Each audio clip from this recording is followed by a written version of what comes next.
이전 시간에 표면 거칠기 기본 개념, 그다음에 필터링, 필터의 종류 이런 것들을 했는데 이번 시간에는 표면 거칠기 측정기하고 나머지 부분 좀 해볼게요.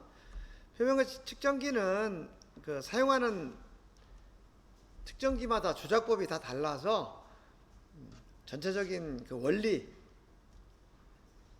이해하는 게 중요하고요. 그 다음에 몇 가지 기본적인 세팅 방법 이런 것들에 대해서 설명할게요. 이 3차원 측정기는 3차원 측정기가 아니라 표면 거칠기 측정기는 지금 여기 촉심이 붙어 있고요. 이 촉심이 이 구동부를 따라서 이렇게 움직이는 거예요. 이것이 X축이고, 그 다음에 여기 보면 이 컬럼이 이렇게 이 컬럼을 따라서 이 부분이 움직이잖아요.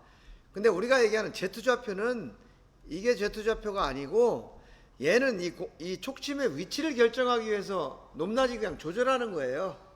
그리고 우리가 측정하는 Z 위치는 바로 이 촉심의 변화량을 읽어내는 거다. 그리고 제품을 세팅하기 위해서 여기 이런 장치들이 붙어 있는 거고요. 우리가 표면 아까 여기서 P 프로파일 얘기했죠. P 프로파일이라는 것은 프로파일 필터 람다 S, 그 다음에 촉심 반경 뭐 이런 것들에 의해서 기본적으로 걸러진 그 프로파일이 P 프로파일이에요. 그 다음에 여기서 람다 C라는 필터를 거쳐서 람다 C라는 컷오프를 통과한 것이 거칠기 프로파일, 이게 R 프로파일이 되죠. 그 다음에 람다 C를 거쳐서 람다 C의 저역 필터를 통과해서 그 다음에 람다 F라는 필터, 이 람다 F는 더 긴 형상에 관한 필터라고 그랬죠. 그래서 람다 C를 적용한 저역 필터를 통과한 성분 W 필터, W 프로파일 이렇게 보면 돼요. 그래서 R 프로파일, W 프로파일, P 프로파일 이렇게 프로파일이 측정기에 들어온다 라는 거고요. 이 픽업이 이송선을 따라 움직이면서 이 형상을 쭉 측정을 해서 컴퓨터에 계산을 하는 거고요. 여기 보시면 이 촉침이 이 스타일러스가 Z축으로 움직이죠. 요게 Z축이 되는 거예요. 그리고 요 이상적인 데이텀을 따라서 요 촉침 요쪽으로 X방향으로 움직이는데 요게 X좌표가 돼요. 그래서 XZ라는 좌표를 읽어서 이걸 가지고 계산을 하는 거예요. 그래서 표면 거칠기 측정기도 기본적으로 좌표 측정기다 이렇게 얘기를 했어요. 우리가 지금 측정하는 표면 거칠기는 2차원인데 만약에 Y축을 하나 추가를 하면 이제는 3D가 되겠죠. 근데 접촉식에서는 주로 2차원을 쓰고요. 이 3차원은 비접촉에서 많이 써요. 근데 접촉식하고 비접촉식은 용도가 좀 다르다 그랬죠. 일반 기계 가공품은 접촉식 표면 거칠기를 쓰고 반도체라든지 이런 소재, 표면 이런 데는 이제 비접촉을 쓴다 이렇게 얘기를 했고요. 요거는 같은 얘기. 요거는 그 픽업의 내부 구조고요. 촉침은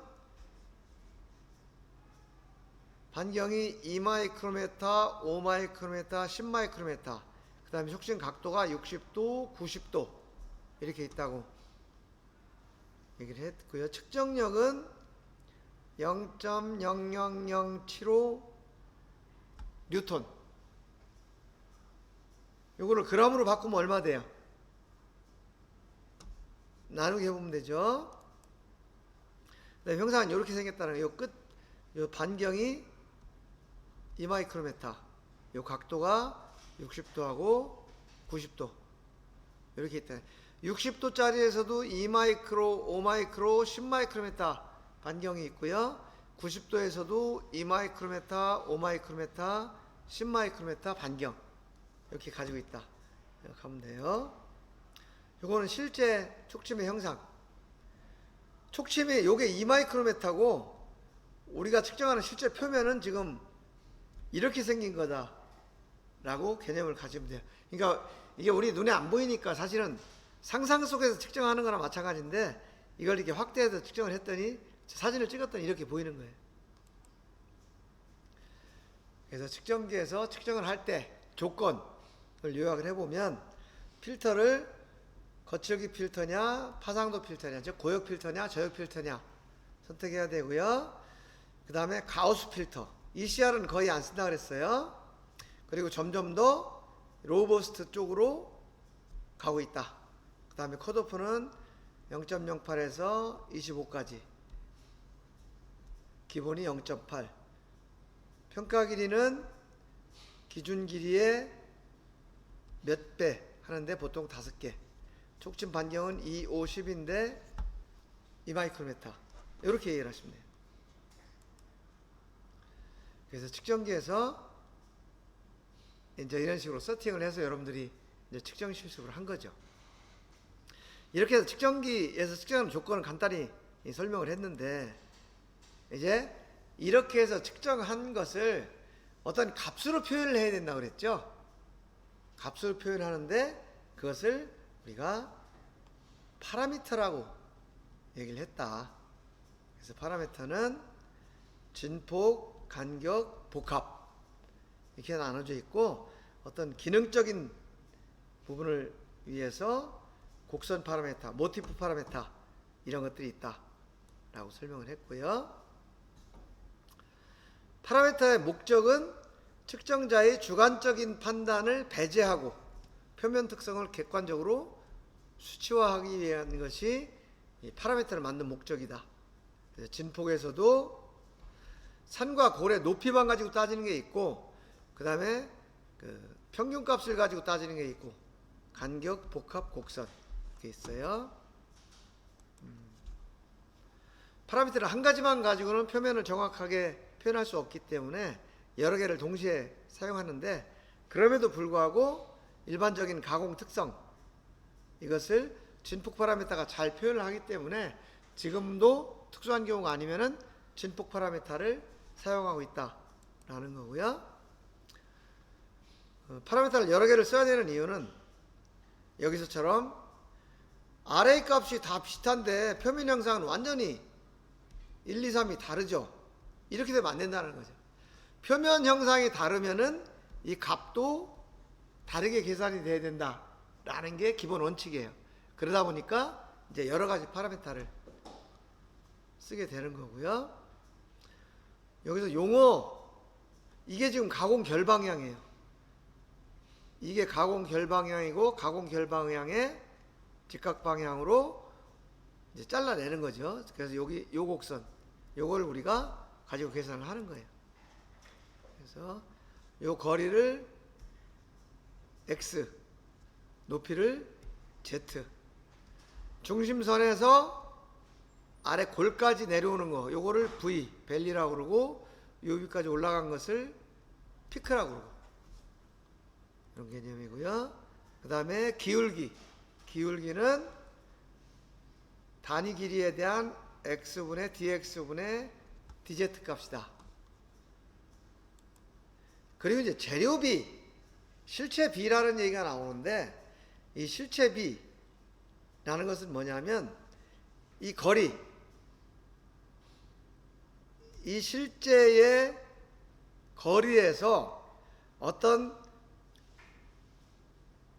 거칠기 곡선의 요 맨 끝에서, 피크의 맨 끝에서 C라는 만큼 일정 길이를 딱 잘랐을 때 여기에서 요 표면과 접촉하는 요 길이, 요거를 재료 길이라고 얘기를 하는 거예요. 그러면 우리가 실체비를 얘기할 때는 요 C라는 값이 반드시 주어져야 되겠죠. 여기서 자를 거냐 또는 C가 조금 더 깊으면은 여기서 자를 거냐에 따라서 이 접촉하는 길이가 달라지죠. 그래서 실체 길이 이런 걸 얘기할 때는 C라는 단면이 표시가 돼야 된다라는 거. 그래서 가공결의 직각 방향으로 자르면은 이런 P 프로파일, R 프로파일, W 프로파일이 나오는 거고, 이걸 가지고 계산하는 방법은 다 똑같아요. 그래서 우리가 가장 많이 사용을 했던 게 요거죠. 하나의 평가 길이 내에서 가장 높은 산에서 가장 낮은 골까지의 거리, 이것을 Rzet이라고 표현을 하는 거예요. Rz. 그런데 평가 길이 내에는 기준 길이가 보통 5개 있다고 그랬죠. 이 평가 길이 내에 기준 길이가 5개 있다 보니까 Rzet이 5개가 계산이 되는 거예요. 그러면 기준 길이 1개 있을 때는 Rzet을 계산하는 게 간단한데, 기준 길이가 5개일 때는 어떻게 할 거냐, 이 각각의 기준 길이에서 계산한 Rz 5개를 평균을 낸다, 그런 얘기죠. 그래서 그것을 Rzet이라고 하는 거예요. 이 개념 이해하시고, 그 다음에 그러다 보니까 우리가 Rzet이라는 파라미터가 있고 RT라는 파라미터가 있고 그 다음에 RZ1 max라는 파라미터가 있다고 그랬는데, 요거는 RT는 평가 길이 전체에서 가장 낮은 골에서 가장 높은 산까지의 거리, 이것이 RT예요. 그러니까 이게 가장 크겠죠, 값이. Rzet은 뭐냐면 각각의 기준 길이에서 계산한 최대 높이의 평균값이라고 그랬죠. 그 다음에 RZ1 max라는 게 있는데, 이건 뭐냐면 각각의 기준 길이에서 계산한 RZ 값 중에서 가장 큰 거. 여기서는 요 세 번째 RZ3가 RZ1 max가 되는 거예요. 그러다 보니까 그 크기로 따지면 RT, RZ1 max, RZ, 이런 순서로 여러분들이 생각을 하면 돼요. 그러니까 표면을 아주 엄격하게 규제를 하겠다. 그럼 RT 얼마? 근데 이 튀는 것을 규제를 하긴 할 건데 어느 정도 좀 허용을 하겠다. 그럼 RZ. RZ하고 RT 사이의 범위에서 어떤 강도를 규제를 하겠다. 그러면 RZ1 max. 이렇게 규제를 하면 되는 거죠. 그 다음에 이제 우리가 RA라는 파라미터가 있었어요. RA는 뭐냐면 튀는 거는 관계없어. 나는 튀는 거는 신경 안 쓰고 그냥 이 표면 전체가 어느 수준으로 오게 하겠다라는 것이 RA예요. 요거는 평균값. 즉 여기서 보시는 것처럼 RZ1, 2, 3, 4 우리가 XZ 계속 좌표를 측정한다 그랬잖아요. 그래서 이 Z값을 다 더해가지고 이 좌표 개수만큼 나눈 거, 이게 RA예요. 이게 평균값이 되는, 높이의 평균값이 되는 거야. 근데 이게 예를 들어서 여기서 하나가 이만큼 툭 튀었다. 그러면 Rzet은 이게 없을 때는 여기까지가 Rz 또는 RT였는데 이만큼이 늘어났으니까 여기까지가 RT가 되는 거죠. 즉 이만큼이 RT가 증가하는 거죠. 그냥 튄 것만큼 바로 더 값이 커지는 거예요. 그러니까 표면이 굉장히 엄격하게 관리가 돼야 되는 거죠.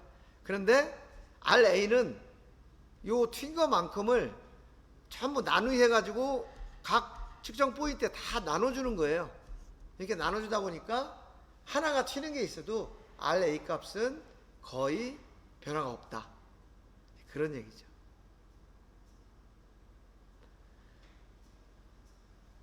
자, 여기서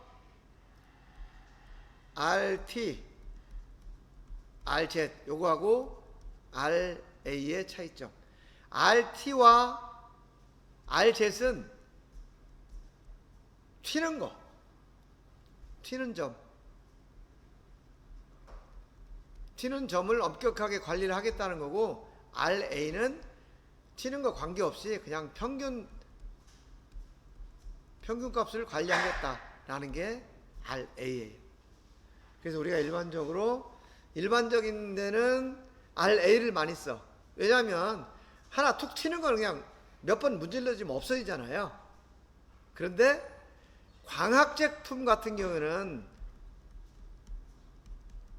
광학 제품 특히 이제 반사경 렌즈 이런 거는 뭔가 이렇게 문질러지는 게 아니고 빛이 비춰서 반사되는 거잖아요. 그러다 보니까 그런 데는 튀는 게 하나만 있어도 난반사가 일어날 수가 있어. 그래서 특히 광학 제품에는 RT를 이제 많이 적용을 하게 되겠죠. 표현을 엄격하게 관리를 해야 되니까. 그런 게 있고, 그 다음에 이 RSM이라는 게 있어. RSM은 이것은 간격이에요. 간격은 X축이죠. 그래서 이렇게 피크 밸리가 만나는 요 파장 간격의 평균값, 이렇게 생각하면 돼요. X1, X2, 3 이런 것들을 다 더해가지고 M이라는 개수로 나눈 거, 이것이 파장이고, 그 다음에 복합 파라메타는 제곱 평균 기울기라고 돼 있는데, 요거는 DZ와 DX 요걸 가지고 계산한 거예요. 요것은 개념을 간단히 설명을 하면, 자, 요 길이가 있어요. 요 길이는 직선 길이가 되겠죠. 요 노멀 랭스라는 건, 노미널 랭스라는 건 기준 길이가 되겠죠. 직선이에요. 요거는 직선. 근데 만약에 요 거칠기 곡선을 쭉 타고 가는 액추얼 랭스를 전부 계산을 해서 쭉 피면은 노미널 랭스보다는 길어지겠죠. 그러면 이런 델타 Q라는 각도가 생기는데, 요것이 복합 파라미터예요. 만약에 이 거칠기 곡선이 이렇게 생겼다 그러면은 지금 이 곡선보다 얘를 따라가는 길이가 훨씬 더 어떻게 돼요? 길어지겠죠. 길이가 길어지면 액추얼 랭스가 이렇게 될 거라는 거죠. 그러면 이 각도가 더 커지겠죠. 그래서 이 델타 Q라는 복합 파라미터의 각도가 클수록 표면의 굴곡이 더 심하다, 이런 개념으로 보시면 되고요. 그 다음에 이제 나머지는 곡선 관련 파라미터인데, 지금 이런 거예요. 여기 이 곡선은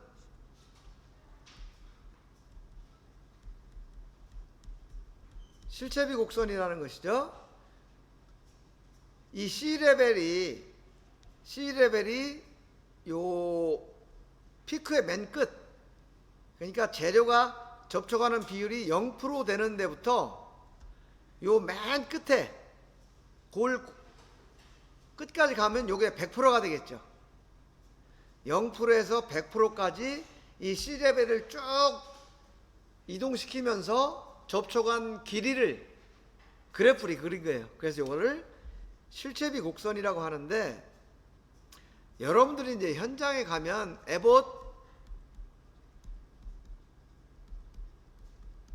파이어스톤 곡선 이렇게도 표현을 해요. 왜냐하면 이 실체비 곡선이라는 것을 에봇이라는 사람하고 파이어스톤이라는 이 사람이 처음에 이걸 만들어낸 거라 그래요. 그래서 얘가 어떤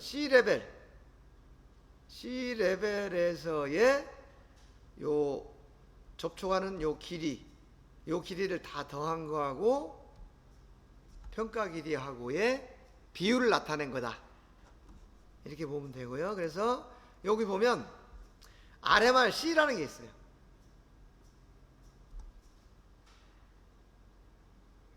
RMRC라는 건 뭐냐 하면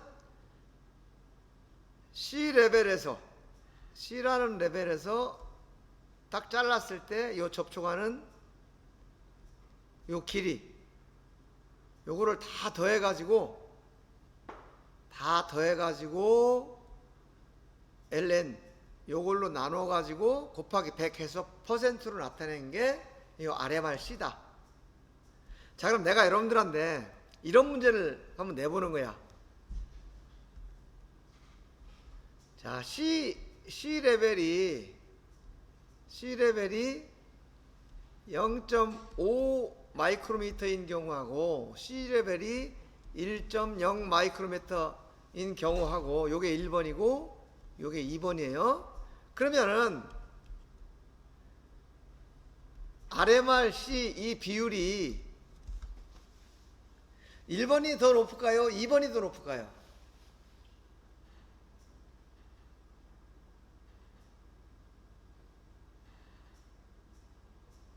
이 퍼센테지가 1번이 더 높아져요? 2번이 더 높아져요?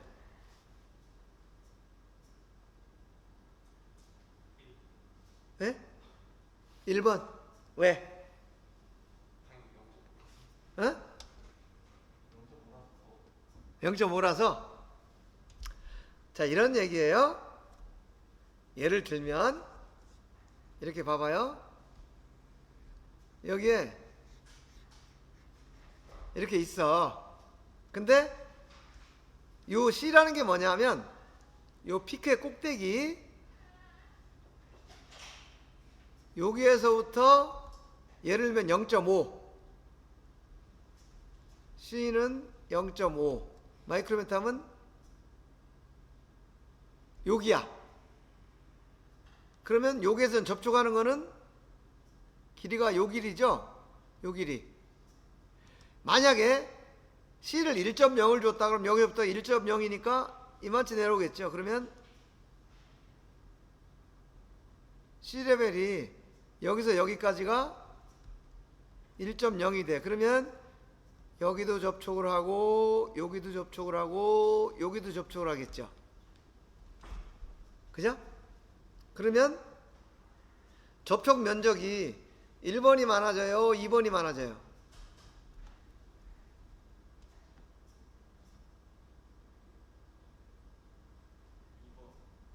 2번이 많아지죠? 2번이 많아지니까 당연히 이 비율은, 이 퍼센트는 2번이 더 높아지겠죠. 그죠? 왜냐하면 이 전체 ln이라는 길이는 고정되어 있잖아요. 근데 1번은 여기 요만큼만 접촉을 하고 2번은 이만큼 접촉한 걸 다 더한 거니까 당연히 2번이 이 퍼센테이지가 더 높아지겠죠. 그죠? 이런 개념으로 RMRC를 여러분들이 이해를 하면 돼요. 오케이? 네. 그 다음에 이거는 R 델타 C, RMR. 요거는 상대 실체비라는 건데, 요거는 실체비 높이고요. 요거는 뭐냐 하면 RMR1, RMR2, RMR1일 때의 높이에서 RMR2일 때의 높이까지의 요 차이, 요거를 실체비 높이라 그래요. 높이. 그 다음에 여기는 상대 실체비라는 게 있는데, 요거는 뭐냐 하면 지금 요거예요. 요거. 여기에서부터 여기까지 높이가 얼마가 되느냐. 이것들은 다 서로 연관이 되는 것들이에요. 그래서 요 개념들을 알아놓으면 나중에 여러분들이 도면을 해석하거나 또는 설계를 할 때 R 델타 C를 더 크게 줄 거냐 작게 줄 거냐 이런 것들 참고를 할 수 있겠죠. 네, 그런 거 하고 그 다음에 또 한 가지는 여러분들이 한 가지 좀 유용하게 알아놓을 게 요 지금 여기 보면 지금 요거예요. 요건데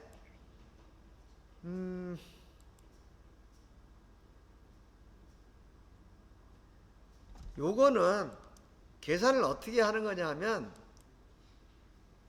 지금 요거 한번 보세요. 요게 이제 재료의 실체 비라고 해서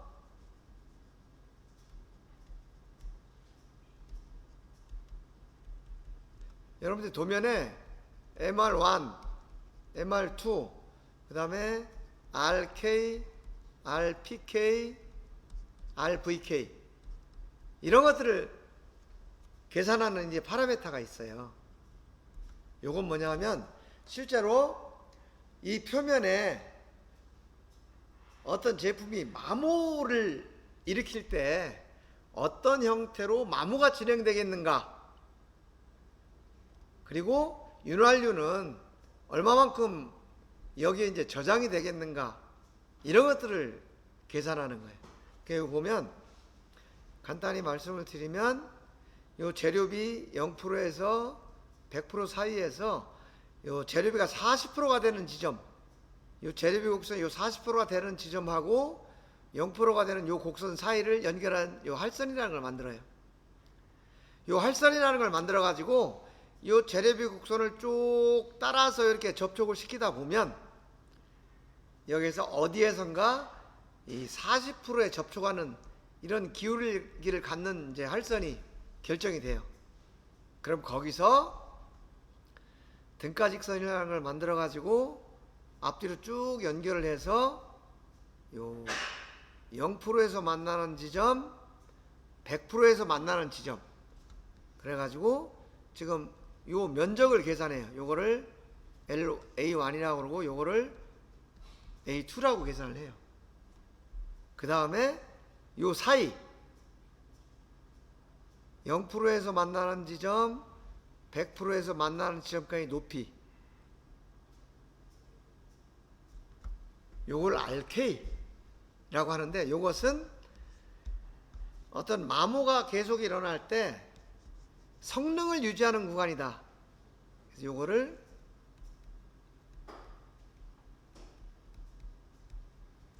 성능 유지 구간이다, 이렇게 표현을 해요.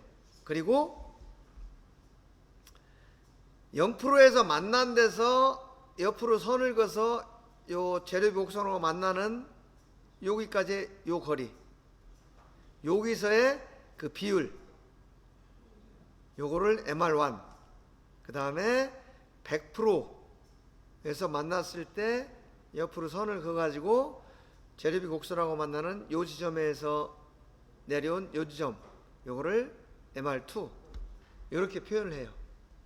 MR1, MR2 요거는 실제 접촉하는 비율이 되는 거죠.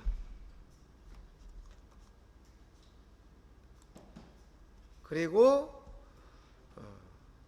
요 A1이라는 면적하고 면적이 같게 되는 삼각형을 만들었을 때 요 삼각형의 높이, 요거를 RPK, 요것은 급속 마모 구간이라고 표현을 해요. 지금 여기 요 부분이거든요. 요 부분은 이렇게 접촉을 하면 몇 번 움직이면 그냥 끄트머리 다 가지고 치수가 확 변하는 구간이다, 급속히 마모되는 구간이다, 이렇게 보면 되고요. 요 RPK라는 부분이 있어요. 지금 요 높이거든요. 요 높이, 요거는 이 거칠기 프로파일에서 보면 지금 요 부분이에요. 요 부분은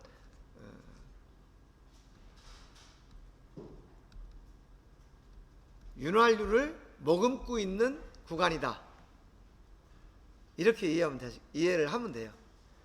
자, 그럼 여러분들이 볼 때, 상식적으로 생각해 볼 때,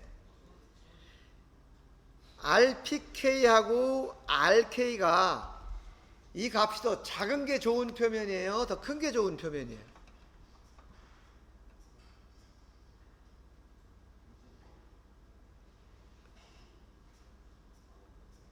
RPK라는 것은 몇 번 문지르면 그냥 달아 없어지는 구간이라고 그랬죠? 달아 없어진다는 얘기는 치수 변화가 생기는 거잖아요. 그럼 치수 변화가 큰 게 좋아요? 작은 게 좋아요? 작은 게 당연히 좋겠죠. 그래서 RPK가 작은 게 좋은 표면일 거고, 그 다음에 RK라는 것도 성능을 유지하는 구간인데 어쨌든 계속 치수 마모가 일어나서 이만큼 치수가 변한다는 거잖아요. 이것도 마찬가지로 치수가 덜 변하면 좋겠죠. 그래서 이 RK도 더 값이 작으면 좋을 거다. 그래서 우리가 그 그래프를 보면 선만 가공한 건 이게 뾰족뾰족 바이트로 이렇게 가공이 되잖아요. 그러니까 얘 곡선이 거의 이런 식으로 변해요. 그러니까 이거는 마모하면서 비례적으로 계속 치수가 변한다는 얘기죠. 근데 래핑이나 호닝 같은 거 하면은 그래프가 이렇게 나와요. 이건 무슨 얘기냐? 얘는 여기서 마모가 일어나도 거의 변하지 않는다는 얘기죠. 이 윗부분이. 그죠? 그러면 치수를 유지하면서 오래 버틴다, 그런 의미가 되는 거죠. 여러분 나중에 자동차 회사나 아니면 공작기계 마모 같은 거 연구할 때 혹시 이런 게 나오면 이런 개념이다 라는 거 이해하시면 좋겠어요. 자, 파라메타에 대해서 간단히 말씀드렸는데 여러분들은 주로 이제 진폭 파라메타 하고 복합 파라메타 개념 이해하시고 요 실체비 곡선 개념 이해하면 될 것 같고요. 이제 그렇게 해서 다 측정했어. 그 다음에 어떻게 합격이냐 불합격이냐 평가해야 되죠. 그래서 평가를 하는 것은 우리가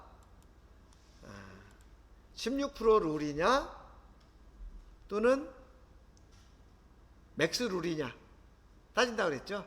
특별한 표시가 없으면 16% 룰이라고 그랬는데 16%는 룰은 뭐냐면 6군데를 측정해서 그 중에 규격을 벗어나는 곳이 한 군데만 있으면 합격시킨다. 즉 16% 이내에서 불량이 생기면 합격이다. 이런 그 평가 방법이 16% 룰이에요. 그래서 처음에 딱 한 군데 긁었는데 규격의 70% 이내 들었다. 그러면 그건 더 이상 볼 것 없이 합격. 세 군데 측정했는데 연속적으로 합격이 됐다. 그러면 6군데 측정할 거 없이 그냥 합격.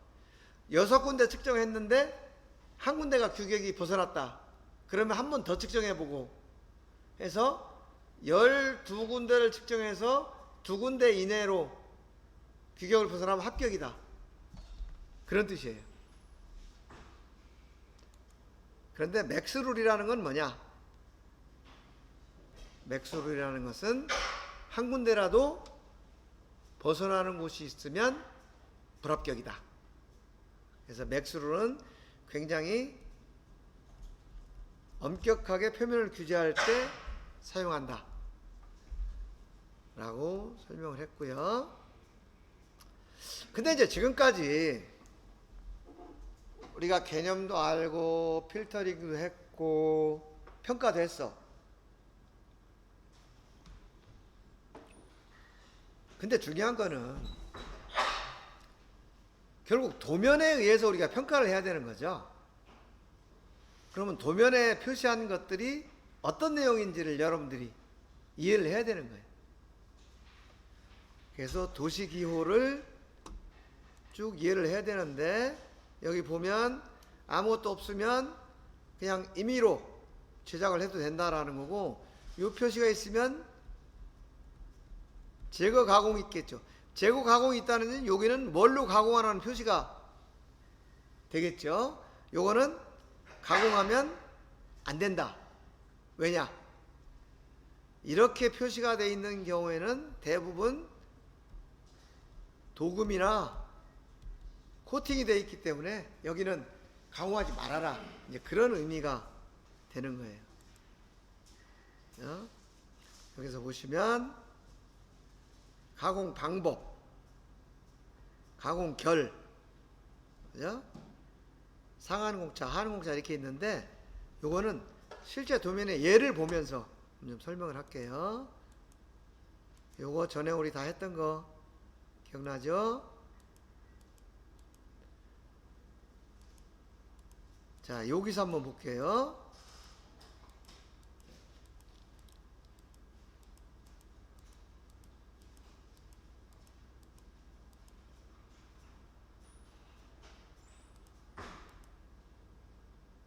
지금 요거 여러분들 현장에 가면 도면 밖에다가 이렇게 아무 기호도 없이 1.2 이렇게 값을 표시하는 경우가 있어요. 이거는 예전 방법이에요.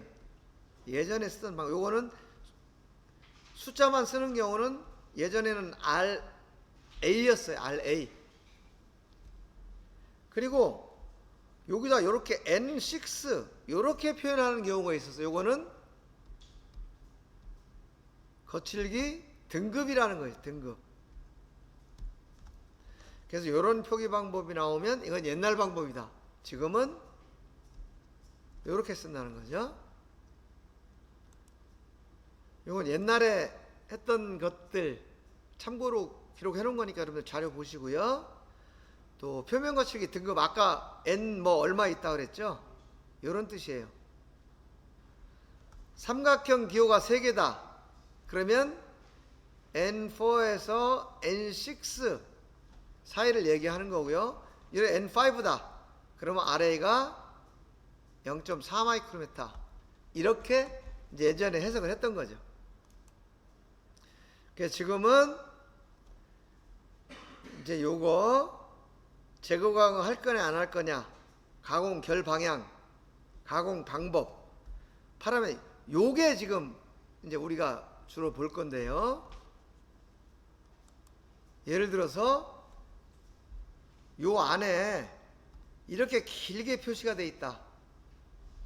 그럼 이게 뭔지 우리가 이해를 해야 된다는 거죠. 맨 앞에 U라는 것은 요거는 공차, 상한 공차냐 하한 공차냐, U 또는 L이 여기 표기가 돼요. 그래서 만약에 아무 얘기가 없으면 기본이 U다 라는 거고요. 그 다음에 두 번째 여기 X라고 표현된대. 여기에는 필터 타입이에요. G냐, G는 가우스라고 그랬죠. 그 다음에 로버스트 가우스, 아무 표시가 없으면 가우스가 기본이다 라는 거고요. 그 다음에 요거는 라무다 S하고 라무다 C 필터 적용하는 거죠. 만약에 아무 얘기가 없으면 라무다 S는 2.5 마이크로미터, 라무다 C는 우리 0.8 썼다 그랬죠. 그 다음에 요거는 RZ, 여기 이제 RWP 이렇게 들어가는 거고요. 그 옆에 8, 요거는 평가길이에요. 그 다음에 맥스라는 것은 맥스 룰을 적용하겠다. 기본은 16% 룰이에요. 아무 표시가 없으면. 그 다음에 3.2는 공차값. 이렇게 복잡하게 설명을 했는데, 예를 들면 이렇게 한번 생각해 볼까요? 제품이 있는데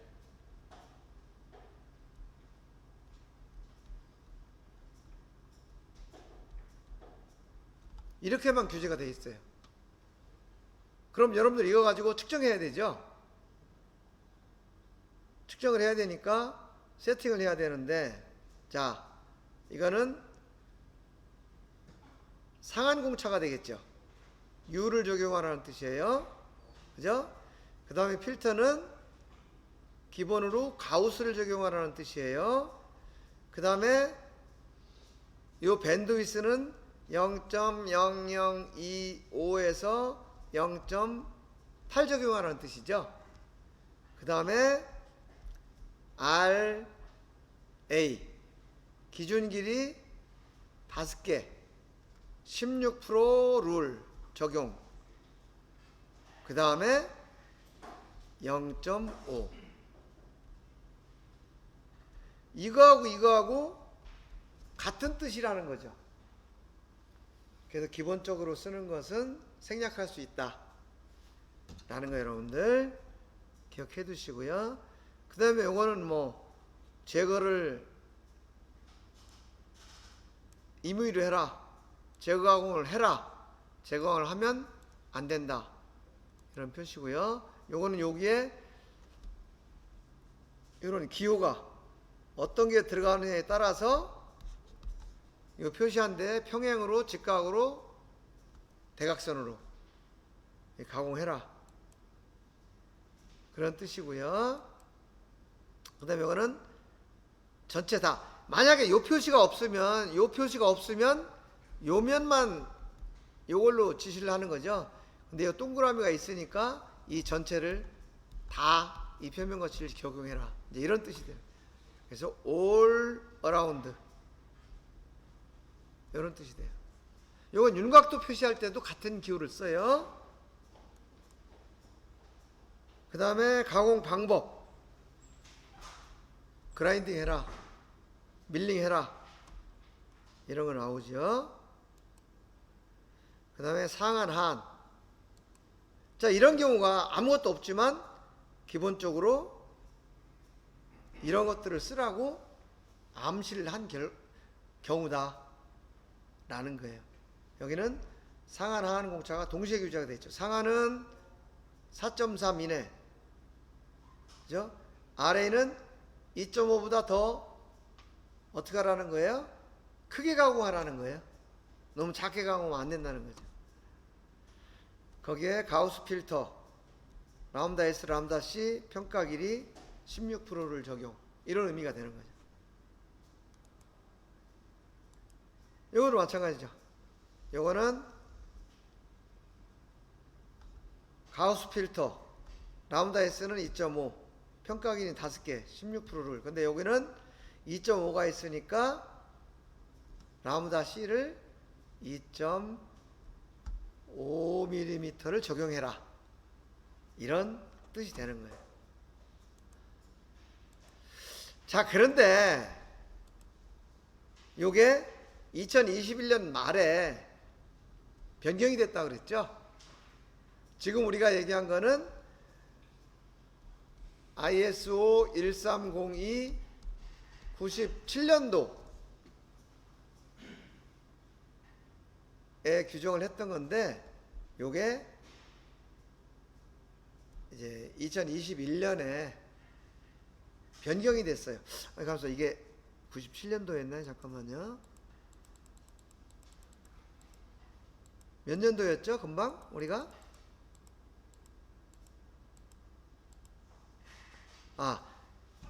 2002년도에네. 2002년도.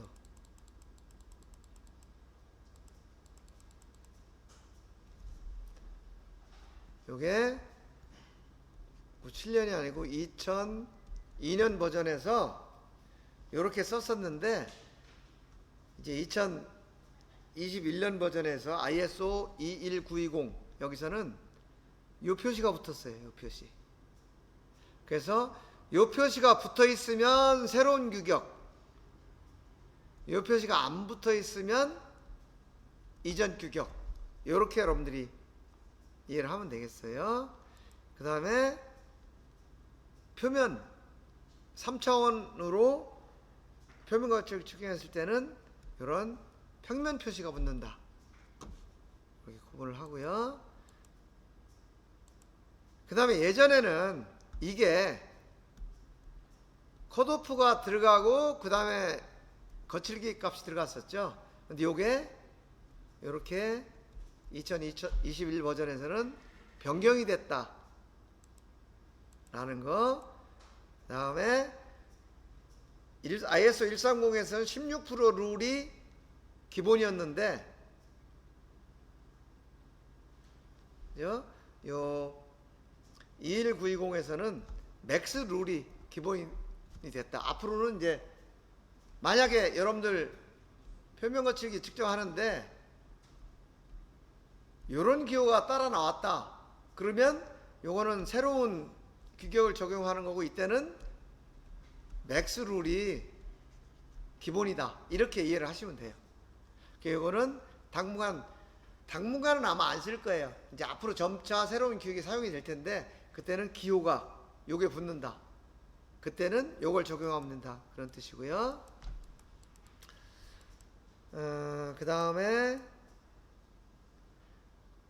또 이제 중요한 것 중에 하나가, 지금 뭐 평가 길이 내에서, 기준 길이 내에서 이런 얘기가 많잖아요. 그런데 진폭을 가지고 계산하는 게 RZ, RT, RP, RV 요거만 빼고 나머지는 전부 이제 평가 길이를 적용해서 계산한다. 요게 이제 새로운 규격이에요. 그 다음에 우리가 평가 길이를 지금까지 샘플링 랭스라고 표현을 했거든요. 근데 이제 우리가 XZ 계속 그 좌표를 읽어드린다 그랬잖아요. 그 좌표를 샘플링 포인트라고 표현을 해요. 그러다 보니 같은 샘플링이 들어가니까 요게 약간 헷갈려. 그래서 기준 길이를 섹션 랭스라고 용어를 바꿨다. 요게 기준 길이인데 이건 뭐 단위 길이 이런 의미가 되겠죠. 이런 것들이 이제 변경이 됐다라는 거 여러분들 참고로 하시면 되겠어요. 그래서 RA, RQ 이런 것들은 전부 이제 평가 길이 내에서, 기존에는 기준 길이 내에서 계산을 했는데 평가 길이 내에서 계산을 하게 변경이 됐다 라는 것까지 설명을 하고요. 잠깐 10분간 쉬었다가 40분부터 그 진원도에 대해서 잠깐 설명을 할게요. 네, 잠깐 쉽시다.